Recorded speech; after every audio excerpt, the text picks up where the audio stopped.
Okay, so we're going to start this oral history interview, and my name is Mary Merriman, and I'm one of the interviewers for the Oral History Project.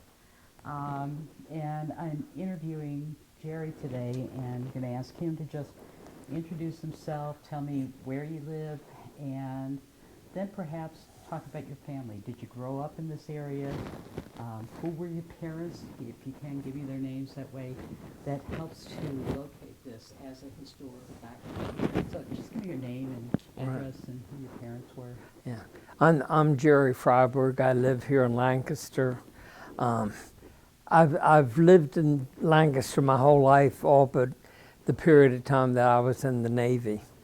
I'm real fortunate. I'm an adopted child. My brother and sister and I are all adopted, and we had all separate biological parents, but mom and dad, got the three of us together, and I had a wonderful upbringing. My mom was a school teacher, my dad was a banker, so we lived a pretty good life, and my parents were the Lutheran Church, and I'm pretty religious, so they were very strict on us. Back in the days when my brother and I were bad, we got boar bristle spankings on our butts, and today people be in all sorts of trouble doing stuff like that. But I had a good upbringing, but it paid off in the end, because my brother's retired FBI, my sister is retired from owning her own beauty shop, and I'm retired Navy. So we all had a pretty nice family. Did you grow up here in Lancaster? We lived in down on South Prince Street, which wasn't a real nice area of town. It was starting to change, so Daddy built a home out in the country about 12 miles south of Lancaster. He bought some land off a farm down there, so we were raised in southern Lancaster County down. My brother and I worked farms and did bales of hay and stuff like that when we grew up. So, Jerre, who were your parents? Estella and Harold Freiberg. Okay. And were they also from Lancaster County originally? No, my father right here in Hand Avenue in Lancaster, and Mom was had 9 brothers and sisters from a farm in Kansas. And she ended up in Lancaster by she and her sister were sort of rebels back in those days, and they went to Midland, Nebraska to college, and then went to the Baltimore, or the Lutheran Mother House in New York City, and then went to Baltimore. And then my aunt was placed in Argentina, and Mom was placed in Lancaster at the Lutheran Church here, and that's where Mom and Dad met. Okay. So. And what do you mean she was placed? What was she doing? When they go to the Baltimore Mother House, it's finished them up and seeing their interest and all, and my aunt wanted to be a missionary out of the United States, so she went to Argentina for 45 years. And then Mom was placed in Grace Lutheran Church here in Lancaster. Oh, okay. So that's part of your connection to Grace Lutheran, too. Yeah, that's interesting. My whole life I've been attached to that church. And how far did you go in school? 14 years. 2 years up here at E-Town, this is town. All right. And are you still kind of connected with the Lutheran Church? Do you attend at all? Or? Yeah, I'm pretty close to the minister over there, so if I don't get to church in a couple of weeks or something, I know he'll be calling. Okay, all right. We're real close. Okay. And in terms of just thinking back, in terms of sexuality and that sort of thing, in your religious background or your history background, was there ever any conversations around sexuality? No, in fact, it's sort of sad. Back in those days, you were brought up to, get a good education, get a good job, get married, and have kids, And that's the way my parents were, and I wasn't real. I guess I was really pretty young, because I probably had these little farm boys at 13 years old, if you know what I mean. And I didn't dare let Mom and Dad know anything like that. So we never discussed it. But I also had a partner for 29 years, and whenever we got home, the beds were all made for the two of us. So Mom and Dad were open-minded, but they never talked about it. So did they allow you to sleep in the same bed, or were they separate? Oh yeah, yeah. Okay. They were very good to us. You Huh, know. isn't that funny how different people do that? I was remembering the days of everybody had 2 bedrooms, and you made up one for show, as though the 2 were sleeping in separate rooms for a lot of families. So they were kind of accepting in a kind Yeah, of a and quiet way. Daddy was a very staunch banker with the custom-made suits and the perfect haircuts. And Mom was a high school teacher, and that's what I think she drilled into Dad. You let the kids be who they are, Yeah. you know. Yeah. Because a high school teacher, Mom was connected with all these kids all the time, and we had foster kids come in. We had exchange students from Kenya, Africa. So we had a lot of different types of people that us kids grew up with in the house. And so, I look back on Mom and Dad, and they were really a lot more open than I ever thought when I was a teenager. You know. Huh. How about so what field were you studying in school? Business administration. Okay. Yeah. So that was. And did you stop at your second year, or? Well, the Army decided it was time to go to the Army. Okay. Well, my brother was in the Navy, and he started telling me horrible things about the Army. So, and I wasn't really happy in college, you know.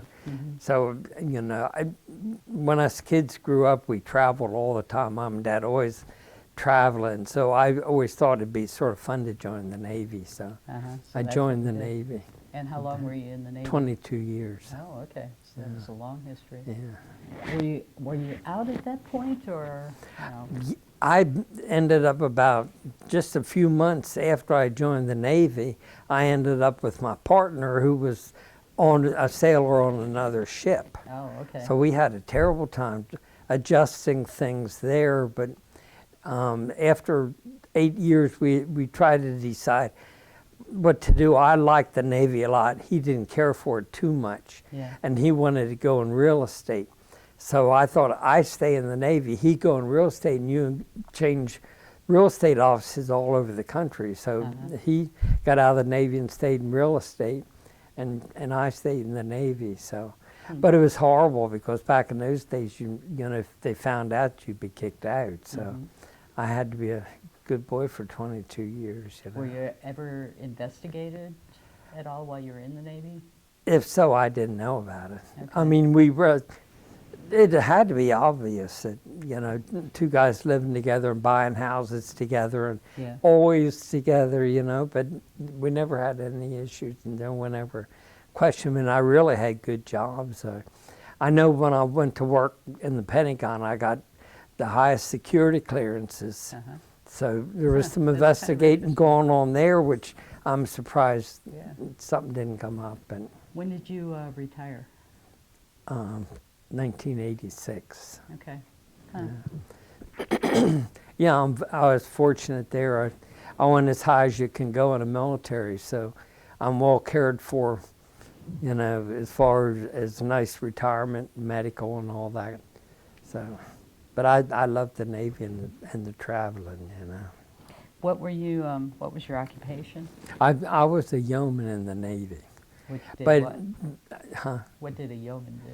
Administrative work. Okay. But what I really ended up getting into was I did congressional hearings to get money for the Navy, and I always was in some field of money management with the government while I was in the Navy. So it was sort of fun. Okay. How about and then current family? You said you're by yourself now? Yeah, my sister recently passed away, and Mom and Dad. Daddy lived till he was 87, and Mom lived till she was 94. Okay. Then my sister recently passed away, and she was 69.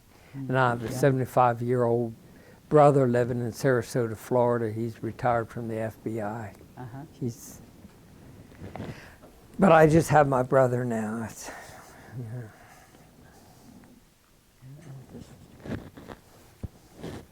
Let me stop 1 second here.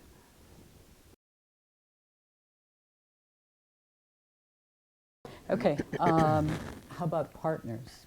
Yeah. I had really my first closest male friend ended up being my partner for 29 years. Okay. Now, he passed away when he was 52. He had a heart attack. Okay. But, you know, bad heart ran in the family, so he was under doctor's care, but it still happened, you know. And since then, I met a real nice Hispanic fella, and he was living with HIV, and he had some addiction problems, but he really got his life together, and we were together 4 years. Yeah. And then, you know, the HIV ended up, you know, he had some serious illnesses from that, and he passed away.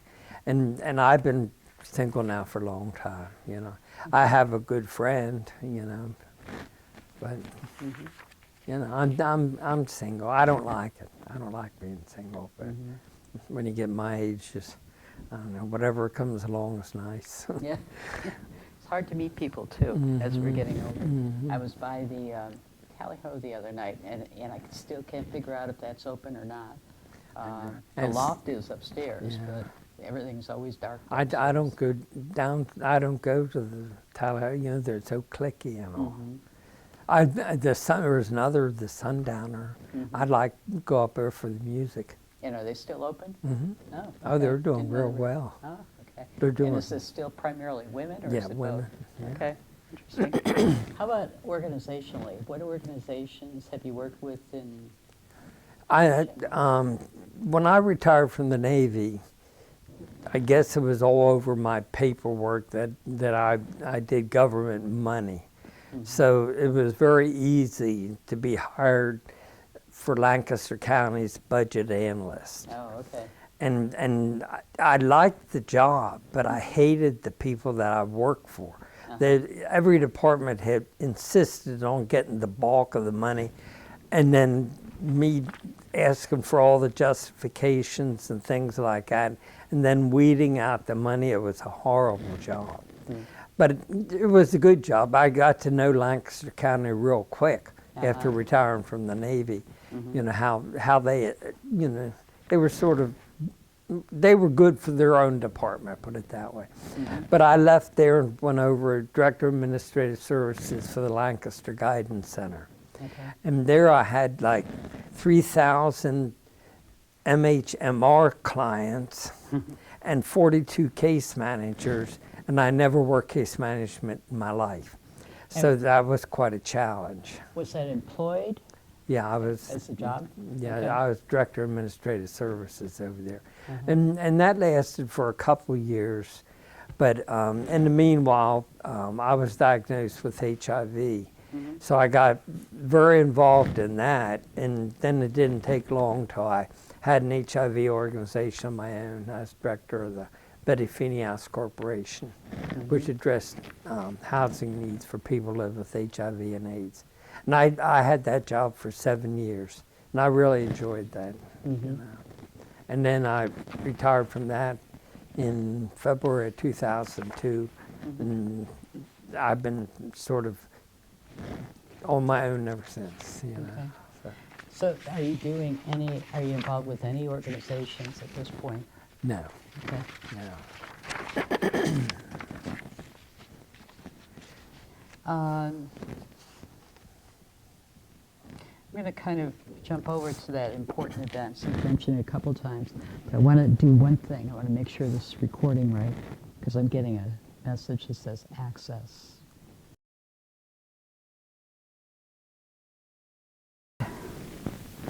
Okay, so we've addressed a little bit of problems with the equipment, but it's okay. We're going to talk a little bit about HIV/AIDS because you've mentioned it a couple times, and it sounds like it did become somewhat of a change in life. It was maybe one of the markers of change in terms of involvement in things and changing your role into Betty Finney and all of that. When were you diagnosed? In January the 3rd of 1992. And why do you remember that date? Magic Johnson and I were diagnosed together. And we're both doing real well. Yeah, So, yeah, he you is. know. I remember the prediction for him were, first off, nobody wanted to touch him. What if he's on the basketball court and he gets a cut? What are we going to do? And everybody was so crazy at that point in time. And of course, how did he contract? And then starting into personal life. So it really was quite sensational at that point in time. Now, HIV first cases were in 1981, I think, was the first CDR report we see of pneumocystis carinii. So 92, 10 years into the thing. Had you been working at all in the field of HIV at that point? No. Okay. I was like everyone else in those days. You heard about it, but you hope it just stays out in California or wherever. Okay. Now, I lived in New Orleans 12 years, and which is a funny thing, it's a pretty open lifestyle down there. And I did real well down there. I come back to Lancaster, a nice little Christian, quiet community, and I got HIV. Now, that blew my mind. You know what I mean? It doesn't make sense, does it? Unless you think about it a little bit. It does make sense.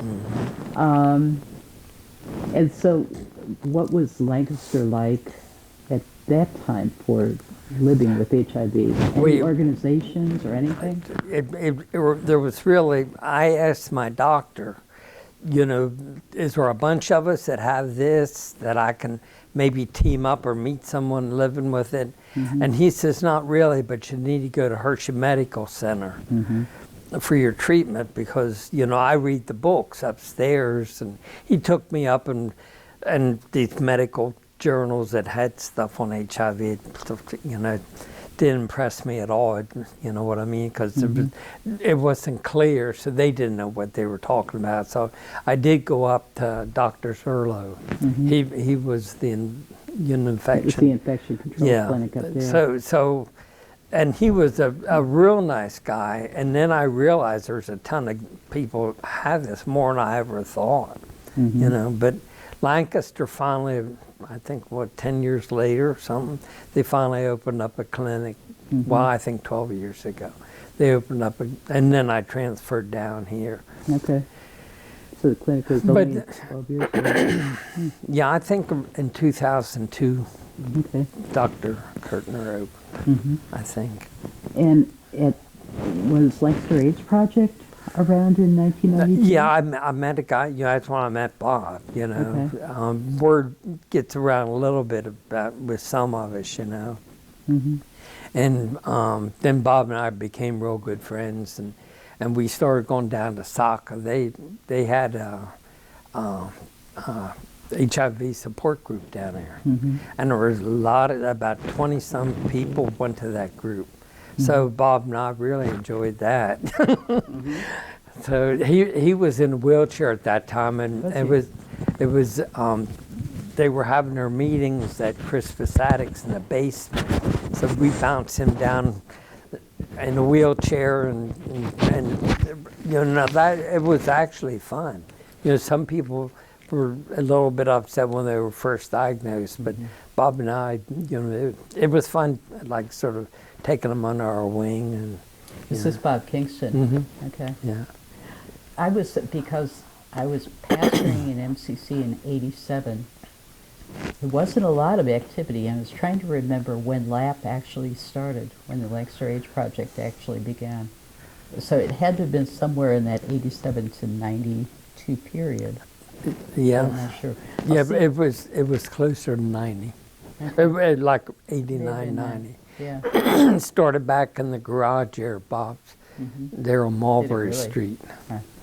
And then got a little office down there on Queen Street. And back in those days, it was sad because we had the Lancaster AIDS Project, then we had the Gathering Place, and then we had soccer, and everyone was trying to figure out what we needed. And I sort of wish now when I look back on, they would have listened to us a little bit more, but they presented everything to us. So all of a sudden everyone had support groups. Everyone was having clothing drives, food, and got very confusing. There was a lot of pressure on the agencies to hold on to the people and not let them go over. They found out they were gay. Then Leanne got in with the Lancaster AIDS Project, and then Saka got mad. Then Gathering Place started preaching to us, and you know what I mean? So there was a lot of friction back in there. In fact, it was horrible, Interesting. Leanne, by the way, you'll see her on the 20th if you go to Central Market. Because David, her son, runs the community sing, the flash mob. I'll tell you about that later. Okay. I saw her last year, last couple of years. Yeah, the only time I ever run into Leanne is up at hospice, And I think Eagle's Wings was another group that formed at that time. New Esther didn't have anything. Saka had everything. But I think those were the primary groups at that time. Vision was in. I think Triangle came in around 1990, so I kind of got involved in some of those, but the focus was a little bit different. How about, so in terms of care, you were going to Hershey Medical Center, which is about 45 minutes away from here to get care. When you came home, did you have a local doctor too? No, Okay, so just the primary was up there at Hershey. And back in those days, it was really horrible because you got so many pills. Yeah. And of course, half of them wanted to fight the other half after they got in your body, so you were always sick and a lot of health. Just feeling like that Dickens, I remember some people talking about the way the meds were acting, and I wondered, would this ever work? How do you get people to take medication, though they're not taking medication today, and it's not as hard. And some of the real rough pills, and you had to take them, but they gave you nightmares. I never dreamed in my life, let alone a nightmare, but nightmares where you woke up and it was obvious you weren't breathing for a while. You're gasping for air, and they were horrible pills. What about, how did you pay for those things? Now, see, I'm lucky because the military covers all my medical, everything. Okay, you didn't have any problems with that? No. But there were others. You did case management. It was terrible what people were going through until they got the SPCA or whatever, that special pharmaceutical thing set up. But before that, you almost had to steal medications, what I mean, to, have access to them. So I knew people waited till someone set a bottle down or went to visit them and actually stole it. And that was sad, But there was a lot of desperate people back in those days, So. What about family support? How was your family doing then? Were your family still living at that point? The only person that ever knew I was infected was my sister. And it took me 3 months to tell her. And that was horrible. And the poor girl, she's so sensitive. She just was my support all the way till she died. She was there every day for me. Wonderful. Did she live here in Lancaster also? Yeah. In fact, I bought a house, 2 houses from my house. So we basically lived together, what I mean. She did all the cooking, and I took her to do her shopping, and so we were real close. It was wonderful. And she never flinched about the day that I told her. She hugged me right off the bat. I thought, damn, that's her need, because back in those days, you didn't touch people, and you ran if they sneezed, because, So it was wonderful. I have a wonderful sister. What about in terms of your church involvement? How were they with this? Or did you not tell them? I did go to Pastor Cal even before Darla. Okay. To tell him. And of course, it was all new to him. That church doesn't get HIV. They don't have it. That's the way I felt. So it was new to him, and he liked me coming to him because he said, "Now I can learn what this is about." And big mouth me, he found out. And he was very supportive in all the work that I've done in HIV. like having support groups in church and, I kind of want to touch on that, but I want to compare a little bit. Today we are in 2014. How would you compare recovery with HIV today to 1992? How are you feeling physically? Is it different than it was then? Back then, you die. And all your friends die. That was the worst. You develop good friendships, but all of a sudden you watch that body just deteriorate and pass away.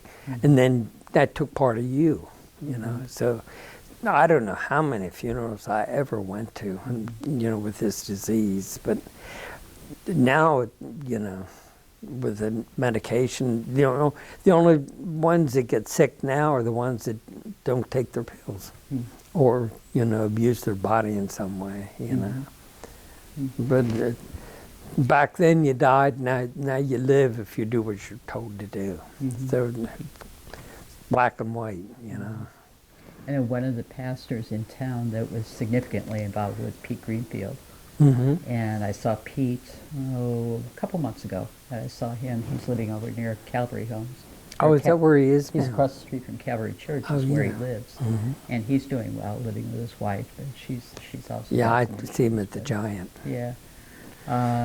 Churches were in and out of their involvement. It was a little bit hard to read. But I certainly liked Father Pito because he was very... Whenever I had an issue with a client that was, close to the church, but I knew the church wasn't close to them, I'd tattle on them. I'd go to Father Pete and he'd go after him. He was very supportive of, and we certainly had good times together. We had trips to New York and we went to shows, and he had buses go down when Elizabeth Taylor was sort of irritated at the AIDS situation. She'd come down and like 250,000 of us would meet and go to the White House, and Father Pete was very active in HIV. He was very passionate on that. So he made part of the bridges with the churches at times, it sounds like. And the church, I think, because the church has this role in death of helping to transition. But I'm curious about what happened in the community. How did the community cope with the number of losses that were going on? Because there were a number here too in Lancaster at that time, like Bob and John Johnson. One thing sort of said when I went to all these funerals, you look for the people weren't there. There were a select, very small group of family, but then you wonder where's the rest of the family. Like friends and community. And now, one of the things that, I found very fascinating, when a Hispanic fellow would pass away, it's sort of like the Amish, move all the furniture out of a room and have the funeral right in the home. And the first Hispanic funeral I went to here in Lancaster, I noticed that's his house. And when I went in, it was in July, it was hot. There was no air conditioning. They had a fan sitting on the floor and a mosquito net over it. And so funerals were very strange for me, because maybe I live a protected life or something, I don't know. But, I didn't like at all the support. I went to St. Joe Hospital to see a friend of mine. And she said, he's on the second floor at the end room. Well, I heard end room. We went through all those issues, and I went there, and someone came out with all these, garbs on, and I went walking in the room. Well, they grabbed me and hauled me out in the hall and started to dress me. Well, I knew sort of how to catch it and how not to catch it. Yeah. Well, I went back in that room, and I was there when the fella died, and the family wouldn't even come in. Back in those days, it was really a horrible, situation. But I'm not going to brag about it today. I think it's more open-minded. People, guys and girls talk about it now, and if the fella has it and the girl goes along with it, they talk about how they're going to live together, and things work out. But it's there's still stigma attached to it. Yeah, yeah. You know. There always is. Anything that's just a little bit unknown and a little bit threatening gets a little bit of stigma attached. And I think you're right. I think it's gotten better today. The young kids are wonderful. You know, as far as, you know, I like where I live right at the high school, and the parents that have kids over there, they come by, knock on the door, and come in, sit down. And young teenage kids like looking out for you. Now you didn't have that back in those days. They never, and they know, you know, what's going on in my house. You know, I'm a gay person. I've lived with HIV, and they're just my partners now. It's wonderful in that regards. So. Tell me, just for history, Betty Finney House. How did that name happen? Yeah, she was a professor. Betty was. Yeah, Betty. She was a professor at Millersville, and her son lived in New York City, and he was diagnosed. Oh, I never knew that. So that brought Betty in, you know, into the world of HIV. And Betty is a very vocal woman. You know what I mean? Now she's passed away, but she didn't take any.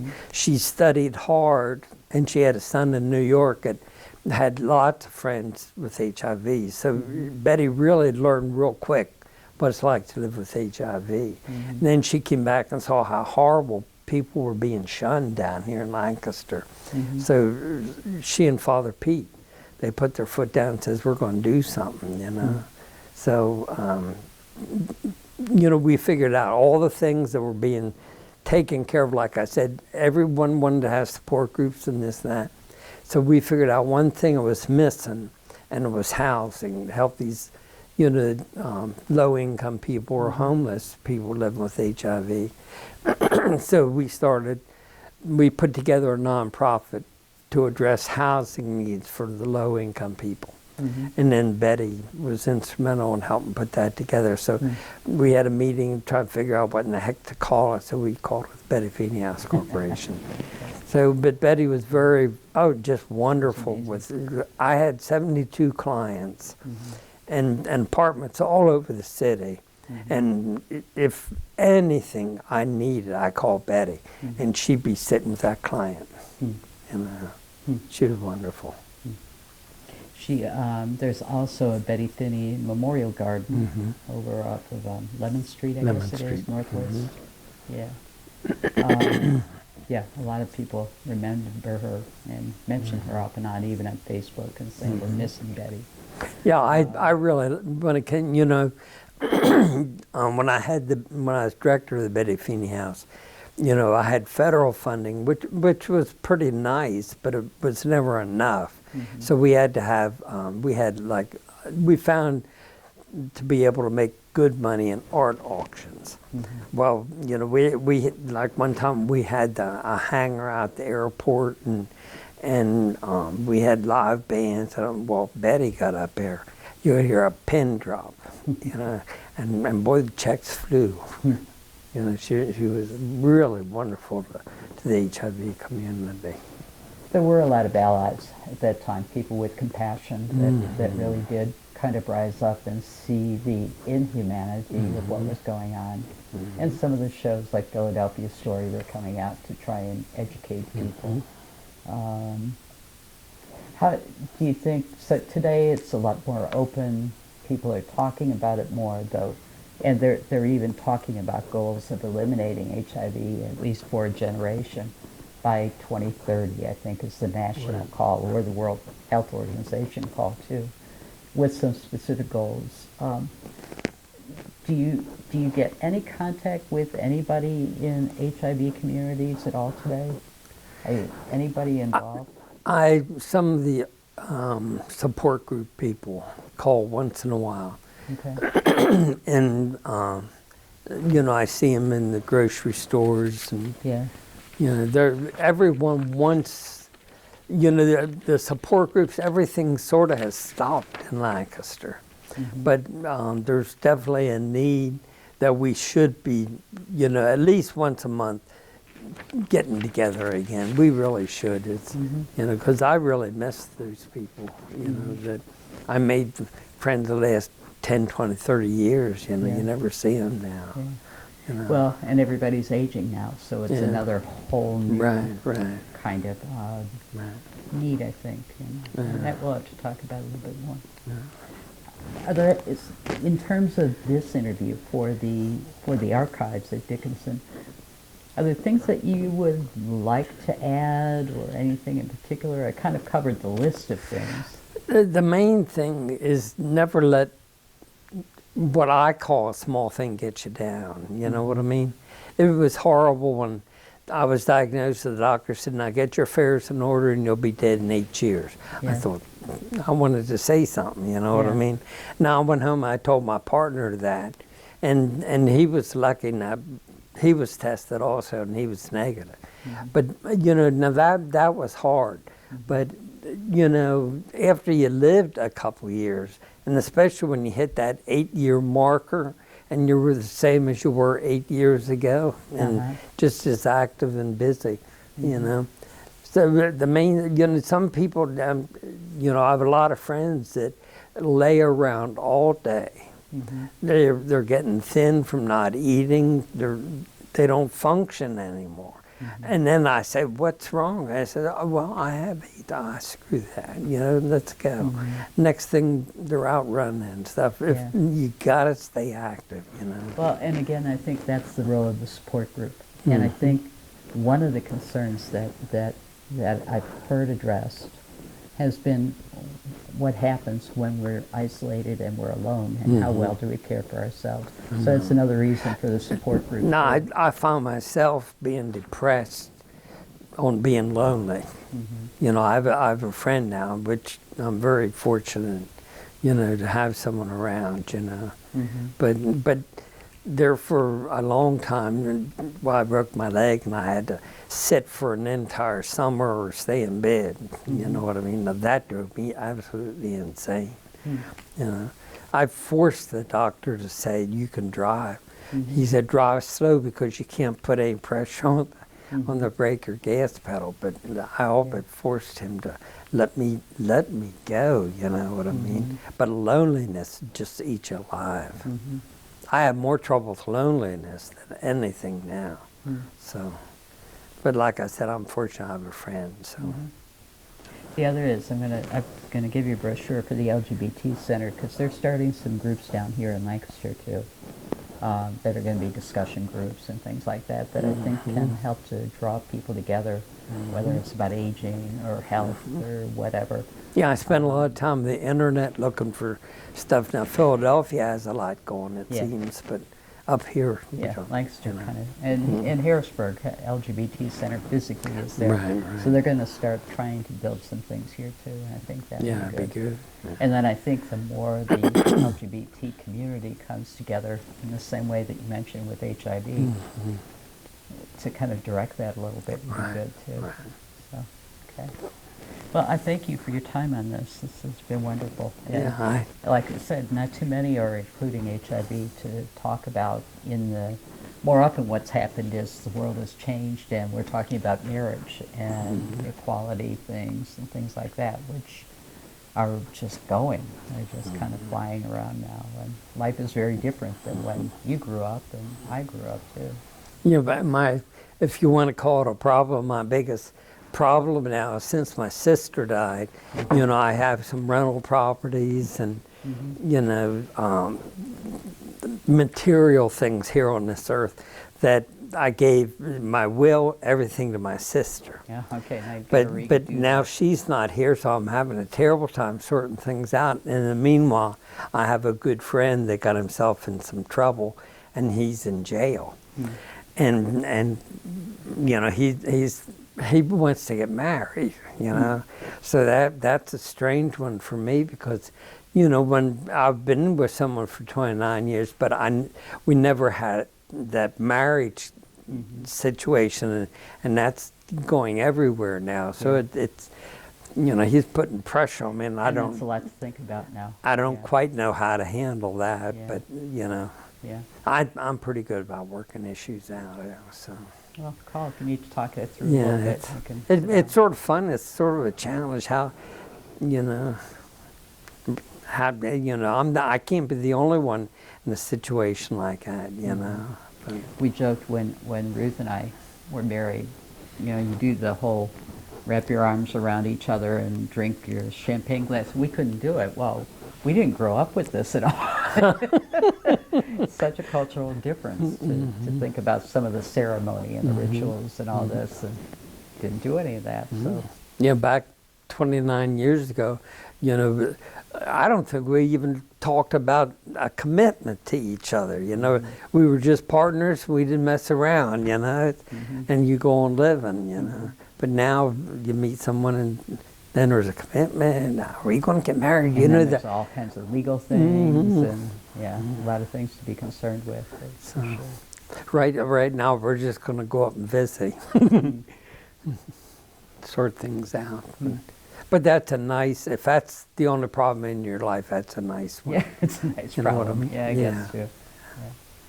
Yeah. Okay, well, I thank you for the time spent, Yeah, and we'll thank kind you. of and wrap this I up enjoyed here. that.